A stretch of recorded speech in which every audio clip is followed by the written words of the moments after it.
WhatsApp versus அரட்டை இரண்டில் எது பெஸ்ட்? என்ன சிறப்பு அம்சங்கள் உள்ளன? இந்தியாவில் பெரும்பாலான மக்கள் பயன்படுத்தும் தகவல் பரிமாற்ற செயலியாக மெட்டா நிறுவனத்தின் வாட்ஸ்அப் இருந்த நிலையில் தற்போது அதனை சோகோ நிறுவனத்தின் அரட்டை முந்தியுள்ளது.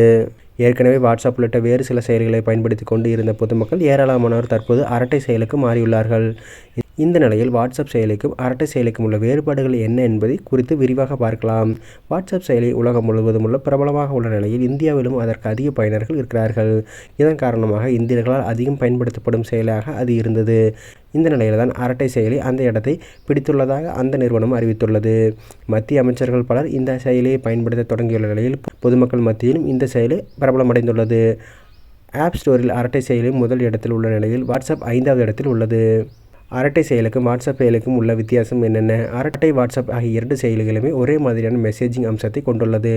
இரண்டு செயலிகளிலும் குறுஞ்செய்தி அனுப்புவது, புகைப்படங்கள் மற்றும் ஆவணங்களை பகிர்வது, voice message, voice call, video call ஆகிய அம்சங்களும் கொண்டுள்ளது. இரண்டு செயலிகளையும் ஒப்பிடுகையில் அரட்டை செயலி தகவல் பரிமாற்றத்திற்காக அதிக அம்சங்களை கொண்டுள்ளது. அரட்டை செயலி ஆண்ட்ராய்டு டிவியிலும் பயன்படுத்த முடியும். ஆனால் வாட்ஸ்அப் செயலியில் தற்போது அந்த அம்சம் இல்லை. அரட்டை பயனர்கள் அந்த செயலில் ஒரே நேரத்தில் 5 கருவிகளில் பயன்படுத்த முடியும். அரட்டை செயலில் பயனர்களுக்கு தனி இடமும் உள்ளது. அதில் அவர்கள் புகைப்படங்கள், வீடியோக்கள், தகவலை ஆகியவற்றை சேகரித்து வைத்தும் கொள்ளலாம். மேற்குறிப்பிடப்பட்டுள்ள அந்த அம்சங்களுடன் ஒப்பிடுகையில் அரட்டை செயலி வாட்ஸ்அப் செயலியை விடவும் சற்றும் அதிகமான அம்சங்களை கொண்டுள்ளது. இந்திய குடிமக்கள் இந்திய பொருட்களை பயன்படுத்த வேண்டும் என்று பிரதமர் நரேந்திர மோடி தொடர்ந்து வலியுறுத்தி வரும் நிலையில் இந்த மாற்றம் ஏற்பட்டுள்ளதாக கூறப்படுவது இங்கு குறிப்பிடத்தக்கது.